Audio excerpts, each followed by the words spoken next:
Setelah mengenal dari segi pembangunan dan juga segala sesuatu tentang Masjid Agung Al-Aqsa Sentani dengan segala kemegahannya, saya pun diajak juga bertemu dengan salah satu tetua yang sampai sekarang ini masih sehat walafiat. Tetua atau sesepuh yang akan saya jumpai ini adalah seseorang yang tahu persis tentang sejarah berdirinya Masjid Agung Al-Aqsa Sentani dan perjuangan mereka pada saat itu.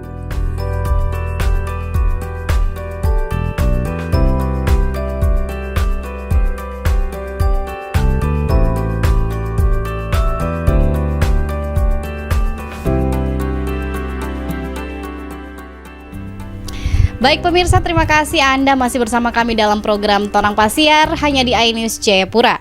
Dan saat ini pemirsa, saya sudah berada di kediaman Bapak Haji Miskiran, di mana beliau ini adalah sesepuh dari Masjid Al-Aqsa Sentani Kabupaten Jayapura.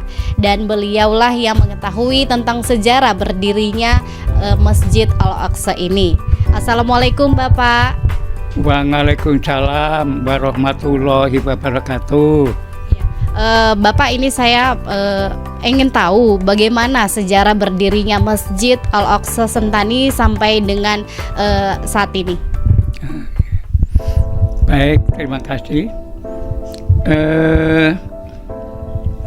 Bahwa masjid ini sesungguhnya yang ada sekarang ya Pak ya, itu adalah sudah generasi yang keempat. Generasi yang pertama itu adalah berdiri pada akhir tahun 1970-an. Iya. Pada waktu itu bahwa di namanya waktu itu adalah Irian Barat ya. Petugas-petugas dari pusat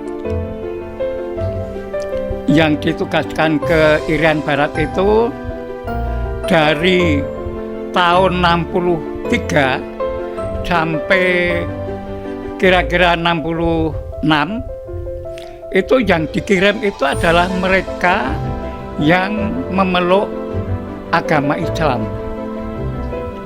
Ini memang teknik pemerintah agar supaya para petugas yang bekerja membangun di Irian Barat itu bisa menyesuaikan diri dengan keadaan mayoritas penduduk di Irian Barat waktu itu. Pada waktu itu teman-teman yang beragama Islam itu kurang lebih selama 3 tahun itu tidak bisa melaksanakan ibadah di masjid karena di sini memang belum ada masjid Mbak itu. Iya, jadi kami yang beragama Islam itu lebih dari 3 tahun lah itu tidak pernah sholat ini Jumatan itu tidak pernah, karena memang tidak ada tempatnya gitu. Nah, ternyata Pak Jadi tadi orangnya lincah ya. Itu oleh adat Kampung Cereh itu dikasih luas tanah seluas 25 meter kali 35 meter. Untuk kemudian kita membangun dengan teman-teman kita. Waktu itu di Sentani itu umat Islam itu jumlahnya sekitar 25 orang saja Mbak. Itu dari berbagai instansi, ada guru, ada penerbangan, ada pemerintahan, ada kesehatan, ada BRIMOB, ada 751 begitu, gotong royong mendirikan sebuah bangunan yang namanya Suro. Suro yang ukurannya 6 kali 9 meter, atapnya ceng, kemudian dindingnya itu pakai papan kayu matoa, kemudian lantainya pakai semen. Nah, tempatnya itu di sebelah, di depan agak ke kiri masjid yang sekarang itu. Bapak mungkin ada pesan-pesan sedikit untuk para generasi muda di Masjid Al-Aqsa Sentani untuk mungkin merawat atau mengembangkan nanti masjid ini untuk kedepannya. Oh iya, ada. Terima kasih. Terima kasih. Pesan-pesan saya utamanya kepada para generasi muda yang telah berhasil untuk membangun masjid ini dengan megahnya. Maka yang pertama, kita harus menyadari bahwa di daerah kita ini adalah Bhinneka Tunggal Ika di dalam bidang apa saja, termasuk di dalamnya adalah tentang keyakinan kita, agama kita.